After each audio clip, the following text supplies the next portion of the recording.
समझने वाले हैं कि डाउ थ्योरी क्या होती है। तो डाउ थ्योरी के अंदर मिस्टर डाउ एक रिसर्चर थे जिन्होंने स्टॉक मार्केट में बहुत ज्यादा रिसर्च की थी, और उन्होंने कुछ पॉइंट्स मेंशन किए थे जिनको उन्होंने बोला था बेस ऑफ टेक्निकल एनालिसिस, कि ये टेक्निकल एनालिसिस का बेस है, कभी भी मार्केट इसको डिनाई नहीं कर सकती है। और अगर आपको डाउ थ्योरी समझ में आ जाती है ना, तो आपको समझ में आ जाएगी कि मार्केट में जो बिहेवियर होते हैं ना, वो किस तरह से काम करते हैं। तो पहला पॉइंट क्या है? Indices discount everything. ये इतना इंपॉर्टेंट पॉइंट है समझने के लिए, मैं आपको एक्सप्लेन करता हूं। इसका मतलब है कि मार्केट को सब कुछ पता होता है कि इन फ्यूचर क्या होने वाला है, ठीक है।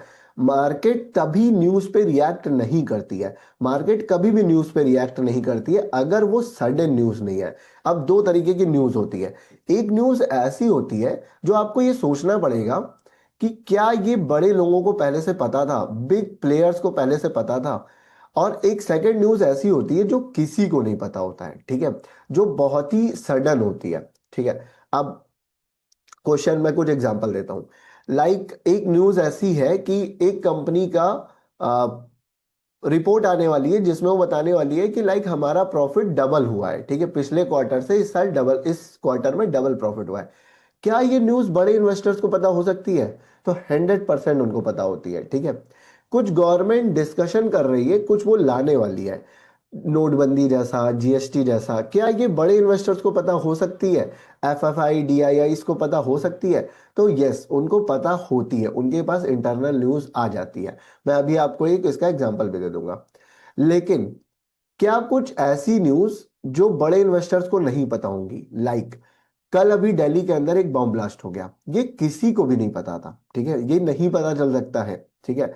सेकंड, कुछ टाइम पहले हमारा पाकिस्तान से वॉर हो गया, क्या ये पहले से पता था? नहीं पता था, ठीक है, ये अचानक से हुआ। क्या कोरोना के बारे में किसी को पता था? बिल्कुल नहीं पता था, वो भी अचानक से हुआ। तो ऐसी न्यूज पे मार्केट रिएक्ट करती है, ठीक है। लेकिन जो न्यूज ऐसी है जिनको बड़े इन्वेस्टर्स को पता हो सकता है, आपको सोचना पड़ेगा, और वो मार्केट में रहते रहते पता चल जाएगी कि कौन सी न्यूज इनको पता चल जाती है, कौन सी न्यूज नहीं पता चलती है। ये मैं अपने एक्सपीरियंस से ही आपको बता रहा हूँ कि कौन सी न्यूज इनको नहीं पता चलती है। नॉर्मली कुछ भी सडन, कहीं पे अर्थक्वेक आ गया, किसी को नहीं पता था, that is like weather calamity, ठीक है, कि इन्वायरमेंट क्लैमिटी, ठीक है, कि कुछ भी अचानक से हो गया। लेकिन कुछ भी ऐसा कि जीएसटी लगने वाला है, या फिर गवर्नमेंट इस प्रोडक्ट को बैन करने वाली है, गवर्नमेंट ये प्लान कर रही है, ये सारा ऑलरेडी इनको इंटरनल न्यूज पता चल जाती है। एग्जाम्पल इस, रिसेंटली गवर्नमेंट ने हमारे गेमिंग ऐप को बैन कर दिया, ठीक है। तो एक बहुत बड़ी कंपनी है गेमिंग ऐप की, नार्जा टेक्नोलॉजीज, रेखा झुंझुनवाला जो राकेश झुंझुनवाला की वाइफ है, जिनका पोर्टफोलियो 30,000 करोड़ का है, जिस दिन ये न्यूज मार्केट में बाहर आई है उसी के एक दिन पहले उन्होंने अपना पोर्टफोलियो के सारे नजारा टेक्नोलॉजीज के स्टॉक्स बेच दिए। उनको कैसे पता चल गया था कि कल ये कंपनीज बैन होने वाली है, ठीक है। तो this is the concern point, लेकिन हाँ, उन लोगों को पता होता है, ठीक है। दैट्स वाई उन्होंने एक दिन पहले सारे ही नजारा टेक्नोलॉजीज के स्टॉक सेल कर दिए थे। और दूसरे दिन ये न्यूज आती है कि गवर्नमेंट सारे चाइनीज ऐप को, गेमिंग ऐप को बैन कर रही है, और तुरंत ही नजारा टेक्नोलॉजीज में शॉर्ट सर्किट हिट हो गया था, ठीक है। तो इसीलिए इंडाइसेस को सब कुछ पता होता है, ठीक है, पहले से। तो बहुत सारे लोग कहते हैं कि सर, इसका इस क्वार्टर में रिजल्ट बहुत अच्छा आया तो शेयर को ऊपर जाना चाहिए। नहीं जाना चाहिए, पहले से पता था उसको, वो ऑलरेडी मार्केट उसको डिस्काउंट कर चुकी है, जिसका लिखा हुआ है इंडाइसेस डिस्काउंट एवरीथिंग, ठीक है, कि इंडाइसेस या स्टॉक्स को ऑलरेडी पता है, और जो भी इंफॉर्मेशन आने वाली है उसने ऑलरेडी उसको डिस्काउंट कर लिया है, ठीक है। पॉइंट। अब इसका एक एग्जांपल कोविड के टाइम पे भी आता है। कोविड में स्टॉक मार्केट जैसे ही ऊपर चलना चालू हुई थी, तो बाकी सबका कहना था कि मार्केट तो पूरी बंद है, ठीक है, मार्केट पूरी तरह से बंद है, कुछ भी बिक नहीं रहा है, कार नहीं चल रही है, ठीक है, मार्केट में एफएमसीजी नहीं चल रहा है, कुछ भी नहीं चल रहा है, फिर भी मार्केट ऊपर क्यों जा रही है, इसको ऐसा क्या मिल गया है, ठीक है। क्योंकि मैं उस समय था तो मैंने ये सब खुद से सुना हुआ है। तो पॉइंट इज कि मार्केट को पहले से पता था कि जो होना है वो हो गया, अब इससे ज्यादा कुछ नहीं होने वाला। गिरी वो तभी थी जब कोरोना की न्यूज आई थी, क्योंकि वो किसी को नहीं पता था। लेकिन अब ये तो पता था ना कि एक दिन कोरोना फिनिश हो जाएगा, दवाइयां बननी स्टार्ट हो गई हैं, ठीक है, पहले के मुकाबले अब कंट्रोल में होने लगा है। जिस दिन ये मार्केट को अंदाजा हुआ तो दवाइयां बाद में आई, वैक्सीनेशन बाद में आया, लेकिन मार्केट ने ऊपर जाना स्टार्ट कर दिया था। चार्ट पे आप जाकर देख सकते हो, ठीक है। इवन जिस दिन लॉकडाउन अनाउंस हुआ था उसी के 2-3 दिन बाद मार्केट ने अपना बॉटम बना दिया था, उसके बाद वो डायरेक्टली ऊपर जाने लगी थी। तो पूरी मार्केट ये सोच रही थी, या सारे लोग टीवी पे सब लोग ये सोच रहे थे कि मार्केट क्यों ऊपर जा रही है, ये बबल है, ये नीचे आ जाएगा, लेकिन आज तक उस पॉइंट पे नहीं आया, आज तक वो नीचे नहीं आया, ठीक है। तो ये एक रूल है, इंडाइसेस डिस्काउंट एवरीथिंग, इसको ध्यान रखिएगा, इसीलिए न्यूज पे रिएक्ट नहीं किया करो आप लोग, ठीक है। Second, overall there are 3 broad trends, ठीक है। उनका कहना है कि 3 ही ब्रॉड ट्रेंड होते हैं। कौन से होते हैं? Primary trend, secondary trend and minor trend, ठीक है। अब प्राइमरी ट्रेंड क्या होता है, सेकेंडरी ट्रेंड क्या होता है, माइनर ट्रेंड क्या होता है? तो प्रॉपर एक्सप्लेन किया है कि प्राइमरी ट्रेंड क्या होते हैं, जो 1 साल या फिर उससे ज्यादा समय के लिए रहते हैं। तो ओवरऑल जो आपको ब्रॉडर ट्रेंड दिखेगा ना मंथली चार्ट में, ट्रेंड का क्या मतलब है कि जब आप चार्ट लगाते हो तो क्या चार्ट ऊपर जाते हुए दिख रहा है, नीचे जाते हुए दिख रहा है, या साइडवेज दिख रहा है, मतलब बराबर से दिख रहा है, ठीक है। अब अगर चार्ट ऊपर जाते हुए दिख रहा है तो हमारा प्राइमरी ट्रेंड ऊपर की तरफ है, मतलब अपसाइड चल रहा है, बुल मार्केट चल रही है। सेकेंडरी ट्रेंड चेंज हो सकता है। सेकेंडरी ट्रेंड क्या होता है? एक प्राइमरी ट्रेंड है कि आपका निफ्टी ऊपर जा रहा है, लेकिन सेकेंडरी ट्रेंड इज कि 2024 के अंदर निफ्टी नीचे गया है। तो इसका मतलब ये नहीं है कि हमारा प्राइमरी ट्रेंड चेंज हो गया है, हमारी इंडिया ग्रो कर रही है, तो प्राइमरी ट्रेंड तो फॉर श्योर हमारा ऊपर की तरफ है कि मार्केट को एक ना एक दिन ग्रो करना ही करना है। जैसे मैं आज बता रहा था आपको कि अभी 26,000 क्रॉस नहीं कर रही है, लेकिन क्या कभी नहीं करेगी? ऐसा तो हो ही नहीं सकता। हो सकता है अभी करे, नेक्स्ट मंथ करे, जनवरी में करे, फरवरी में करे, मार्च में करे, कभी भी कर सकती है। लेकिन प्राइमरी ट्रेंड हमारा ऊपर की तरफ है। सेकेंडरी ट्रेंड क्या है कि प्राइमरी ट्रेंड के अंदर ही एक छोटा सा ट्रेंड और होना, जो कि मंथ से लेकर ईयरली तक जाता है, ठीक है। May be 2 month, 3 month, 4 month, तो हमारा लाइक एक बड़ा ट्रेंड हो गया, उसके अंदर एक छोटा ट्रेंड है जो कि अपोजिट हो सकता है। जैसे हमारा प्राइमरी ट्रेंड ऊपर की तरफ है, अब बुल मार्केट है, लेकिन सेकेंडरी ट्रेंड 2024 से लेकर 2025 तक मार्केट नीचे की तरफ रही है। तो सेकेंडरी ट्रेंड हमारा बियर हो गया, ठीक है, कि हम नीचे की तरफ जा रहे थे। अब हमारा माइनर ट्रेंड क्या है कि तो जो डेली की फ्लक्चुएशंस होती है वो होता है माइनर ट्रेंड, जिसका कोई भी बहुत ज्यादा असर नहीं पड़ता सेकेंडरी और प्राइमरी ट्रेंड पे। डेली की फ्लक्चुएशन लाइक कि मार्केट तो ऊपर जा रही है, लेकिन हो सकता है आज गिर गई हो, वो किसी भी रीजन से हो सकता है, ठीक है। मार्केट करेक्शन कर रही है, मार्केट में कोई न्यूज आ गई है, एनीथिंग। तो ये होता है हमारा माइनर ट्रेंड। हम एक बार ये चार्ट पे भी दिखाता हूँ जिससे ज्यादा बेटर समझ में आएगा। ओके, सो हम अगेन निफ्टी का चार्ट लगा लेते हैं, उस पर ज्यादा बेटर समझ में आएगा। सो ये निफ्टी का चार्ट हो गया ओवरऑल। मैं एक बार मंथली में स्विच करता हूं। मंथली में अगर मैं जूम आउट करूंगा तो आपको प्राइमरी ट्रेंड ऊपर की तरफ दिख रहा है, कि अगर हम इसको यहां पे एक ट्रेंड लाइन लेते हैं, इस तरह से ड्रॉ करते हैं, तो ये ऊपर की तरफ जा रही है, ठीक है। तो ये सिंपल सा प्राइमरी ट्रेंड है हमारे पास। अब इसी के अंदर अगर मुझे सेकेंडरी ट्रेंड ढूंढना हो तो आपको यहां पे मार्केट नीचे आती हुई दिखेगी, ठीक है। ये कितने दिन तक हो गया? तो इट्स 1 ईयर, ठीक है, 1 साल से ज्यादा मार्केट नीचे की तरफ आ रही थी। तो ये हमारा बीच में सेकेंडरी ट्रेंड था जो कि अपोजिट था प्राइमरी ट्रेंड से, ठीक है। सेकेंडरी ट्रेंड हमारा एक ये भी है, ये भी हमारा सेकेंडरी ट्रेंड है जो प्राइमरी ट्रेंड से अलाइन कर रहा है, ठीक है। प्राइमरी ट्रेंड भी ऊपर की तरफ है और सेकेंडरी ट्रेंड भी यहाँ पे ऊपर की तरफ है, ठीक है।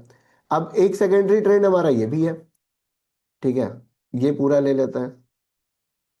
तो ये कौन सी मार्केट है? ये साइडवेज है। अगर आप इतने में लाइन ड्रॉ करोगे तो आपको दिखेगा कि सीधे ही लाइन जा रही है, ठीक है, ना ऊपर जा रही है ना नीचे जा रही है।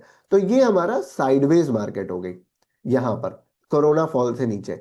अभी कोरोना के टाइम पे भी आपको दिखेगा तो 3 कैंडल नीचे की तरफ आई है, ये कोरोना फॉल है। क्या ये भी हमारा एक सेकेंडरी ट्रेंड है? बिल्कुल, ये हमारा एक सेकेंडरी ट्रेंड है जो हमारी नीचे की तरफ आ रहा था। उसके बाद भी हमारा ये एक सेकेंडरी ट्रेंड है जो हमारा ऊपर की तरफ जा रहा था। तो प्राइमरी ट्रेंड से अलाइन कर रहा है, ठीक है। अब उसके बाद देखेंगे तो यहाँ पे एक आपको सेकेंडरी ट्रेंड दिखेगा।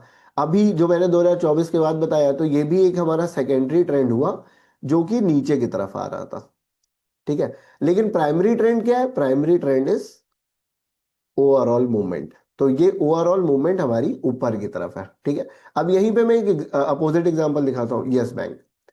यस बैंक को अगर ओपन कर लेंगे तो इसके अंदर प्राइमरी ट्रेंड क्या है? प्राइमरी ट्रेंड है कि ये नीचे की तरफ जा रहा है।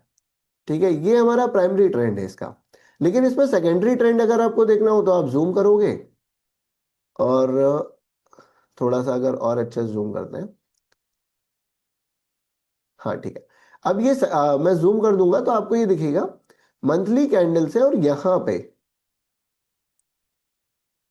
ये कितना टाइम हो गया, तो इट्स अगेन मतलब 1.5 साल से ज्यादा का टाइम है। ठीक है, 1.5 साल में ऊपर की तरफ जा रहा था। तो प्राइमरी ट्रेंड तो इसका नीचे की तरफ है, ये डाउन साइड है, लेकिन सेकेंडरी ट्रेंड ये ऊपर की तरफ जा रहा है। ठीक है, और माइनर ट्रेंड जो डेली की फ्लक्चुएशन होती है तो हम डेली चार्ट में लगा लेंगे, तो ये हमारा ऊपर की तरफ है, ये नीचे की तरफ है, अगेन नीचे की तरफ, मतलब down cycle down cycle down down, like medium, ना ही ऊपर गया ना नीचे गया, यहाँ फिर से ऊपर गया यहाँ नीचे गया है।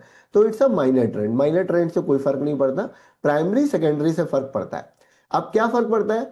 अगर हमें पैसे बनाने हैं तो प्राइमरी ट्रेंड और सेकेंडरी ट्रेंड मैच करेगा तो ज्यादा तेजी से मार्केट ऊपर जाएगी। ठीक है, मैं क्यों कहता हूं कि निफ्टी अगर ऊपर की तरफ चली जाएगी, इसको हम टॉप डाउन एनालिसिस में सीखेंगे। निफ्टी अगर हमारा ब्रेकआउट कर जाएगी, तो अभी क्या है कि निफ्टी एक जगह रुकी हुई है, मैंने आपको दिखाया लास्ट मंथ का। ठीक है, सो निफ्टी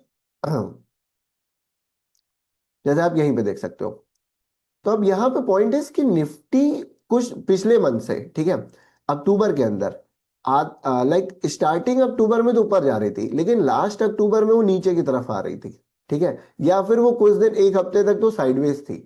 तो निफ्टी का सपोर्ट नहीं मिल रहा है बाकी सारे सेक्टर्स को। बाकी सारे सेक्टर्स को, बैंक निफ्टी की बात अलग है, वो मैंने आपको दिखा दिया, लेकिन यहाँ पे निफ्टी का सपोर्ट नहीं मिल रहा है, क्योंकि निफ्टी कह रही है मैं नीचे की तरफ जा रही हूँ, बाकी सारे सेक्टर कह रहे हैं मैं ऊपर की तरफ जा रहा हूँ, तो ये सपोर्ट नहीं मिल रहा है। तो वैसे ही प्राइमरी ट्रेंड अगर ऊपर की तरफ है और सेकेंडरी ट्रेंड भी ऊपर की तरफ है, तो वो स्टॉक्स ज्यादा तेजी से चलते हैं।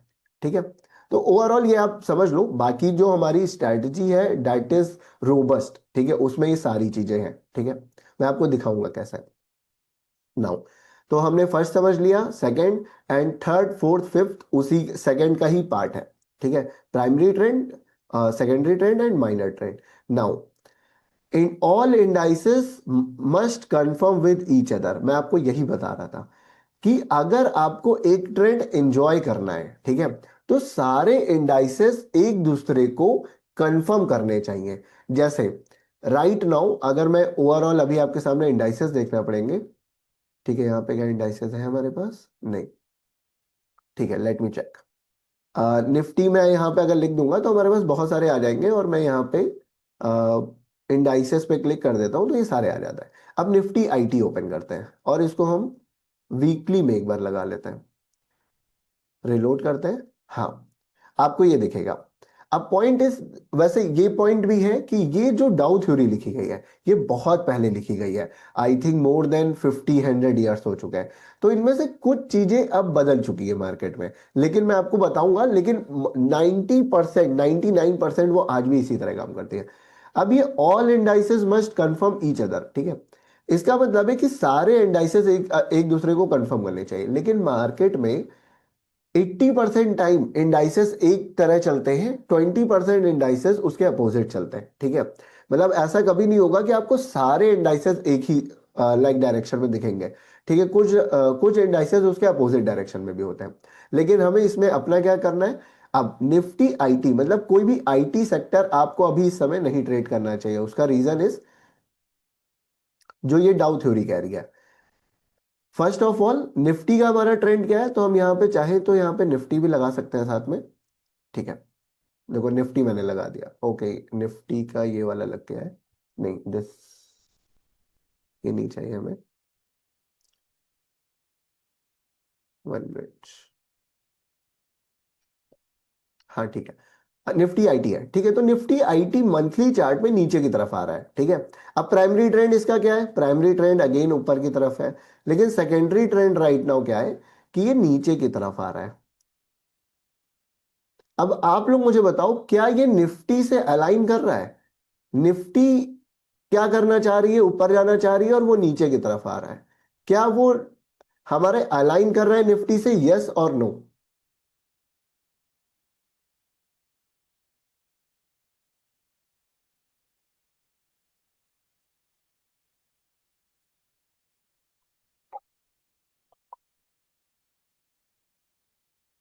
सिर्फ नीरज को समझ में आ रहा है, बाकी सबको समझ में नहीं आ रहा है? अच्छा, दीपांशु का कहना है कि अलाइन कर रहा है, ओके।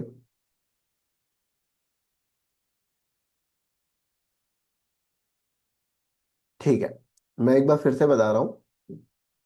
निफ्टी ऊपर की तरफ जा रही है, लेकिन निफ्टी आईटी नीचे की तरफ जा रहा है। तो क्या ये अलाइन कर रहा है या नहीं कर रहा है?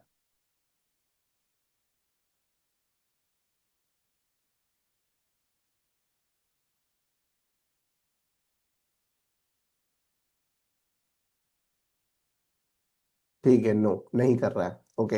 अगर किसी को नहीं समझ में आ रहा है तो कमेंट RP, मैं रिपीट कर दूंगा अगर कहीं पे मेरे समझाने में कोई प्रॉब्लम हो रही है तो। ठीक है, तो फर्स्ट ऑफ ऑल ये अलाइन नहीं कर रहा है, क्योंकि एक मेजर इंडेक्स कह रहा है कि हम ऊपर की तरफ जा रहे हैं, लेकिन दूसरा इंडेक्स कह रहा है हम नीचे की तरफ जा रहे हैं, तो ये अलाइनमेंट नहीं है। जब टॉप डाउन एनालिसिस करेंगे तो यही होती है टॉप डाउन एनालिसिस, कि हमें निफ्टी आईटी में इन्वेस्टमेंट नहीं करनी चाहिए, क्योंकि निफ्टी आईटी निफ्टी से अलाइनमेंट नहीं कर रही है। हमें उन स्टॉक्स में इन्वेस्टमेंट करनी है जो निफ्टी से अलाइन कर रहा है और उसका सेक्टर भी अलाइन कर रहा है। ठीक है, तो मैं यही बता रहा था कि all indices must confirm each other, कि मतलब एक दूसरे को कंफर्म करने चाहिए।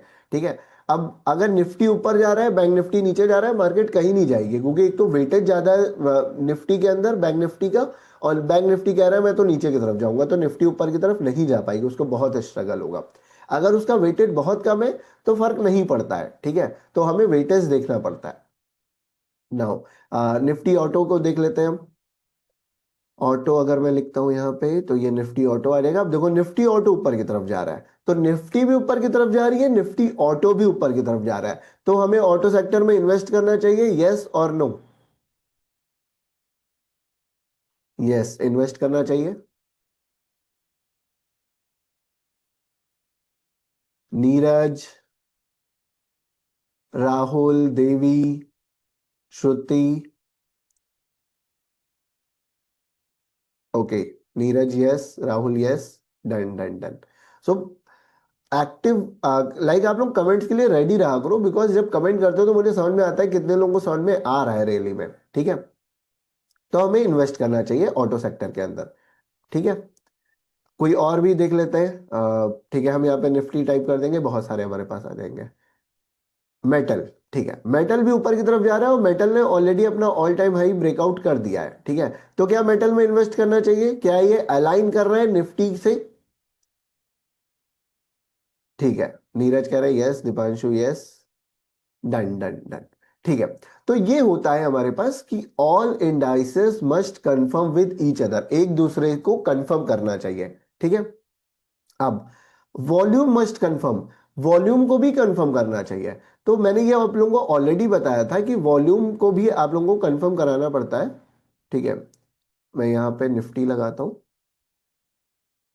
ठीक है, अब यहाँ पे निफ्टी 50 का चार्ट लगा दिया है। तो इसका मतलब है कि वॉल्यूम मस्ट कंफर्म, मैंने वॉल्यूम वाले सेशन में आप लोगों को ऑलरेडी बताया था कि वॉल्यूम कंफर्म कैसे करता है। तो जब क्या ब्रेकआउट हो रहा है तो क्या वहां पे वॉल्यूम सबसे ज्यादा है, ठीक है, तो वो वॉल्यूम कंफर्म करता है। अगर वॉल्यूम वाला पूरा सेशन आप देखोगे तो डिटेल में पता चल जाएगा। जैसे अगर वो मार्केट ऊपर की तरफ जा रही है, उसके अंदर वॉल्यूम भी ज्यादा है, तो वो मार्केट सस्टेन करेगा। जैसे यहां पे जो मैंने ऑल टाइम हाई ब्रेकआउट आपको बताया, अगर ये ब्रेकआउट करता है, ठीक है, लेकिन यहाँ पे वॉल्यूम नहीं है ब्रेकआउट के टाइम पे, तो मार्केट सस्टेन नहीं करेगा, वो फेक ब्रेकआउट होगा, वो ऊपर जाएगा फिर नीचे की तरफ आ जाएगा। ठीक है, और भी तरीके होते हैं देखने के कि यहाँ पे फेक ब्रेकआउट तो नहीं होने वाला है जैसे, लेकिन वो मैंने डिटेल्ड में वहां पे 1 घंटे में कवर किया है, तो आप लोगों को वो देखना पड़ेगा। ठीक है, यहां पे आपको दिखेगा तो हमारे पास जब भी ग्रीन कैंडल बन रही है उसके अंदर वॉल्यूम ज्यादा है, और जब रेड कैंडल बन रही है तो उसके अंदर वॉल्यूम कम है। इसका मतलब यहाँ पे बुल्स डोमिनेट कर रहे हैं एज कंपेयर टू बियर्स। तो चांसेस आर कि यहाँ पे ब्रेकआउट होगा, और अगर उस पर वॉल्यूम रहा तो वो सस्टेन भी करेगा। ठीक है, तो वो ये यही पॉइंट कह रहा है कि वॉल्यूम मस्ट कंफर्म, वॉल्यूम को भी कंफर्म करना चाहिए। अब यहाँ पे एक मेजर डिफरेंस है कि जब ये डाउ थ्योरी लिखी गई थी उस समय फ्यूचर एंड ऑप्शंस की ट्रेडिंग नहीं हुआ करती थी, सिर्फ कैश सेगमेंट में ट्रेडिंग होती थी। लेकिन अब right now future and option की ट्रेडिंग होती है, और उसकी वजह से बहुत ज्यादा वॉल्यूम जनरेट हो जाता है। तो ये जो पॉइंट है, ये 80% टाइम सब जगह एप्लीकेबल है, लेकिन इसका 100% एप्लीकेशन आपको देखने का मिलेगा जो कैश के स्टॉक है, जिसमें फ्यूचर एंड ऑप्शंस की ट्रेडिंग नहीं होती है।